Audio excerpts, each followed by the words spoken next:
En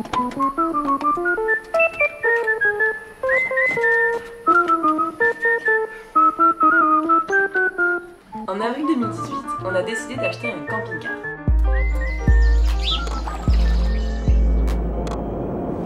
Bienvenue dans l'univers des Pichou Voyages.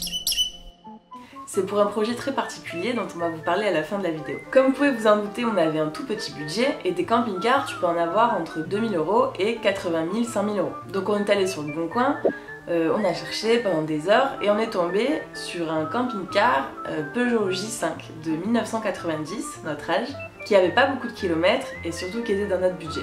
Le seul hic, c'est que dans l'annonce, il y avait marqué qu'il y avait des petits problèmes de papier dont on allait devoir s'occuper de nous-mêmes. Comme il nous l'a expliqué, ça n'avait pas l'air vraiment très compliqué, juste finir de clore le dossier de l'Adréal. Je vais vous en parler après. Et après, on pourra avoir notre carte grise française parce que pour l'instant, on n'avait que la carte grise belge. Je prends l'accent belge? Non. Mais quand on est revenu la deuxième fois pour l'acheter, le monsieur nous dit bon bah j'ai pas la carte grise, je l'ai perdue, j'ai la déclaration de perte, j'ai la photocopie de la carte grise. De là, on l'achète, on le ramène chez nous et on entame les procédures pour avoir notre carte grise. Nous devons obtenir le laissez-passer A38. Je vais passer les détails parce que c'est très chiant, c'est l'administration française. Mais si quelqu'un est en galère comme nous, n'hésitez pas à nous contacter en message privé, Instagram, Facebook, ce que vous voulez, on pourra peut-être vous aider.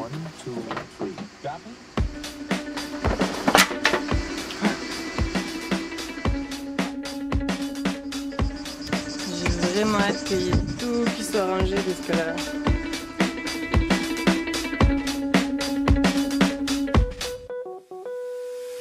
Voilà, première sortie avec le camion.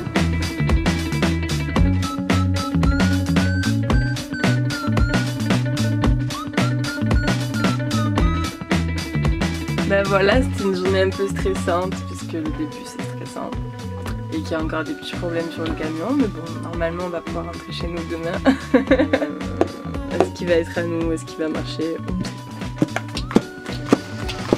D'après mes essais, il y a 3 positions de vanne, une pour vider, une qui marche bien et une que je comprends pas. Donc à la base le camion marchait bien au niveau de la mécanique, le moteur était quasi neuf, tout marche bien, il n'y avait pas de problème particulier, mais au retour de cette première sortie, l'embrayage a pété. On ne pouvait plus passer les vitesses. Mais heureusement, on a une merveilleuse personne dans notre entourage, coucou Damien, qui s'y connaît en mécanique, en camion, de tout ce que vous voulez, et qui nous a aidé de A à Z sur ce camion, notamment avec l'embrayage, mais aussi qui nous a aidé à tout changer, à tout vérifier que tout allait bien.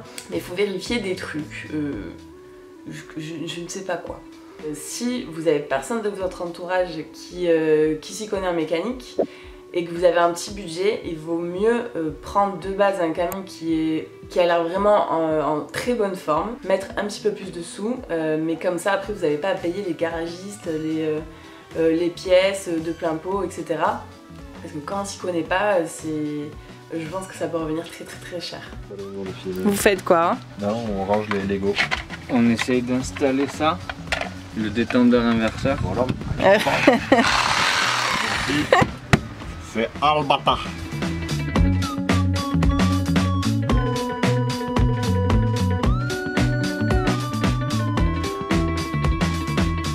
Premier conseil pour acheter un camping-car, achetez-en un avec une carte grise, c'est la base.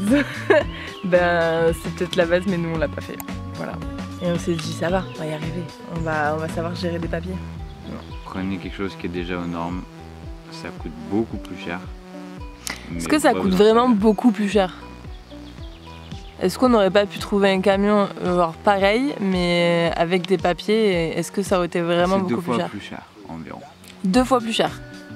Et là on en est à 1000 € de papier et de réparation parce que pour... par exemple, il faut demander à Peugeot un papier, ça coûte 200 €, faut faire les contrôles techniques, les machins. En fait, il avait rien, il n'y avait aucun papier.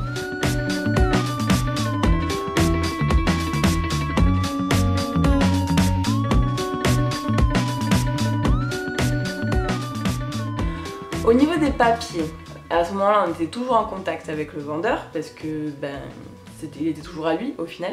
Et donc on a entamé les procédures, on est passé par l'Adréal, c'est l'organisme qui s'occupe de l'importation de véhicules, entre autres. Ce formulaire vous permettra d'obtenir le formulaire rose.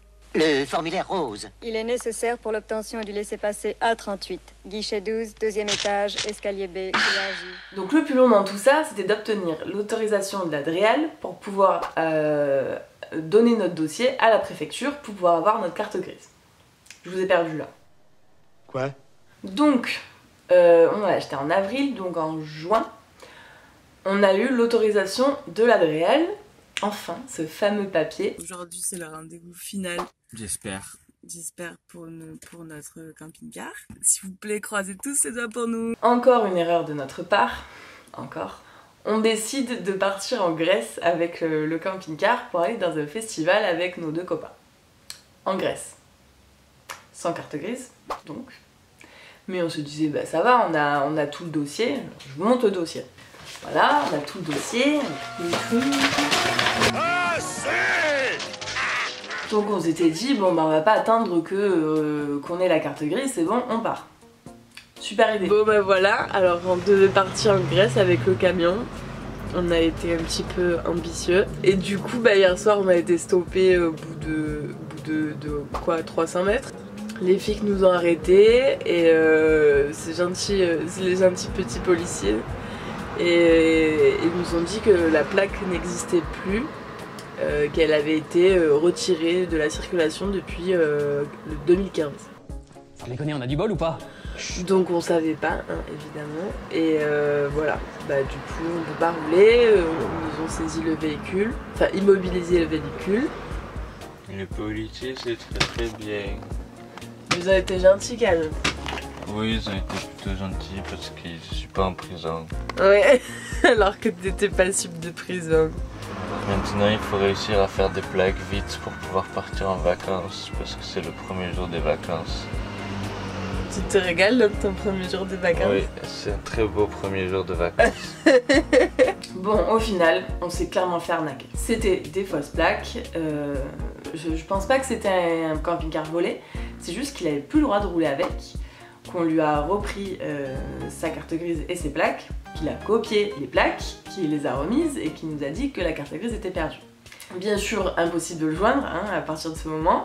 Et du coup, faire une plaque, on va faire une plaque provisoire qui commence par WW.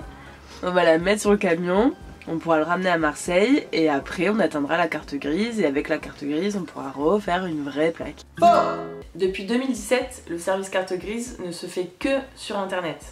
Si vous allez à la préfecture, ils vont juste vous ouvrir l'ordinateur, vous ouvrir le site et faire exactement la même chose que vous allez faire chez vous en fait. Donc nous, vu que notre dossier était déjà en cours de validation sur le site, on pouvait absolument rien faire de plus. Et pour avoir une carte grise provisoire et donc la plaque provisoire, eh ben apparemment il fallait attendre entre 1 mois, 2 mois, 3 mois parce que le service était débordé. Voilà. Et la ceinture, tu l'accroches ici.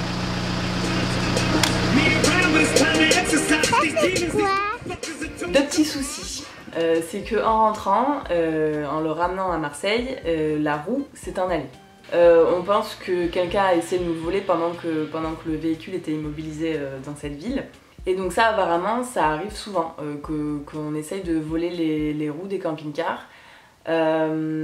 Donc à chaque fois, à mon avis si vous le laissez un peu longtemps tout seul, à chaque fois que vous le reprenez, faites un petit tour autour, regardez si tout va bien, si vous avez bien vos roues.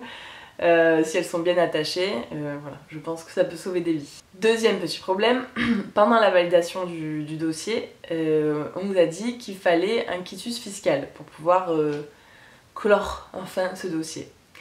Pour avoir le quitus fiscal, il faut aller aux impôts et les impôts vous disent « mais moi je ne fais rien sans carte grise ». Ok.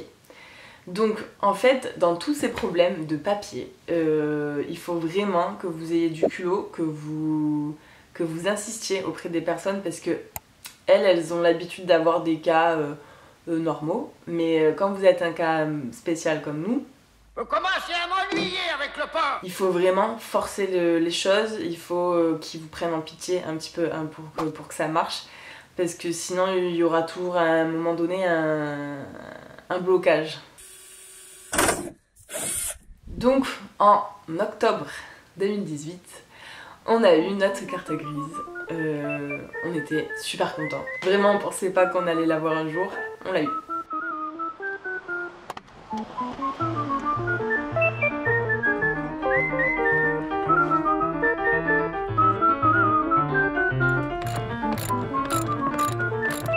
Voilà, donc maintenant que tout est en ordre, on va faire les derniers changements, régler les derniers petits détails sur le camping-car. Et après, du coup, on part, donc dans 3 mois, on part 6 mois faire le tour de l'Europe. On va faire normalement Italie, Slovénie, Hongrie, Lituanie, République tchèque, Allemagne. Dans 3 mois, on part. Dans 3 mois, on part. Dans 3 mois, on part. Dans 3 mois, on part.